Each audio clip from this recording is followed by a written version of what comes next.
இந்த மாதம் கர்த்தர் தந்த வார்த்தை இதுதான். அவனுக்கு முன்பாக வாசல்கள் பூட்டப்படாதிருக்க கதவுகளை நான் திறந்து வைப்பேன். உனக்கு முன்பாக வாசல்கள் பூட்டப்படாதிருக்க. ஆமே, அதாவது வாசல்கள் சொல்லும் போது 2 டோர் வருது. சார் ஓபன் பண்ணா பாதியில கர்த்தர் ஓபன் பண்ணா வாசல்களை திறப்பார். ஒரு டோர் ஓபன் ஆகுதுன்னா உனக்கான அடையாளம், 2 ஓபன் ஆகுதுன்னா கிளம்புன்னு அர்த்தம். இரண்டாவதாக ஏன் கர்த்தர் வாசல்களை திறந்து வைக்கிறார் தெரியுமா?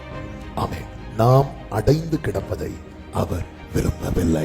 ஆமென். சீஷர்கள் 10 நாட்கள் அறையில் அடைக்க வைக்கப்பட்டு வெளியே கொண்டு வந்த போது அவர்கள் எருசலேமுக்கும் சமாரியாவுக்கும் யூதேயாவுக்கும் உலகம் எங்கும் ஆசீர்வாதமாய் மாறினார்கள். அடைத்து வைக்கப்படுவது தேவ நோக்கம் அல்ல. ஆனால் தேவன் ஒருவனை அடைத்து வைத்து அவனை வெளியே கொண்டு வருகிறார் என்றால் அவன் வாழ்க்கையில் மட்டுமல்ல, அவன் அநேகருக்கு ஆசீர்வாதமாய். மூன்றாவதாக தேவன் நமக்கு தரும்படி தீர்மானித்த அனைத்தையும் நாம் பெற்றுக் கொள்ளும்படியாக கர்த்தர் நமக்கு முன்பாக வாசல்களை திறந்து வைக்கிறார். உனக்குரியது உள்ள இருக்குதா? அது அடைத்திருக்கிற எந்த கதவானாலும் கர்த்தர் அதை உடைத்து நல்ல கரங்களை தட்டி. நான்காவதாக நம் மூலமாக நிறைவேற்றப்பட வேண்டியவைகள் நிறைவேற்றப்பட கர்த்தர் என்ன செய்கிறார்? கதவுகளை திறந்து வைக்கிறார். என் தேவன் யார் தெரியுமா? அவர் ராஜா அல்ல, ராஜாக்களை தள்ளி ராஜாக்களை ஏற்படுத்துகிறவர். ஒரு ஸ்தானத்துல உங்களை கொண்டு வந்து சில காரியத்தை செய்யணும்னு கர்த்தர் தீர்மானிக்கிறார்னா அதுக்கு தடையா இருக்கிறவருடைய மனதை மாத்தவும் கர்த்தருக்கு முடியும்.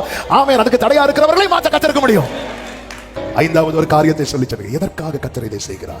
கர்த்தரால் அழைக்கப்பட்ட சகோதரா சகோதரி, அபிஷேகம் பண்ணப்பட்ட சகோதரா சகோதரி, உனக்கு முன்பாக வாசல் அல்ல வாசல்கள் திறந்து வைக்க கர்த்தர் கதவுகளை திறந்து வைக்கிறது. உன் மூலமாய் கர்த்தர் அநேகருக்கு அறியப்படும்படியா. அப்படி என்றால் எத்தனை பேர் இந்த காலை வேளையில சொல்ல முடியும்? நான் அடைக்கப்பட்டு தான் இருக்கிறேன், ஆனா எனக்கு ஒண்ணு நிச்சயமா சொல்ல முடியும், அதற்குள்ளே கர்த்தர் வந்து நிற்கிறார். அப்படி சொல்றவங்க மட்டும் வலது கரத்தை உயர்த்தி சொல்லுங்க பார்க்கலாம். என்னை வெளியே கொண்டு வரும் வேளை வந்து விட்டது.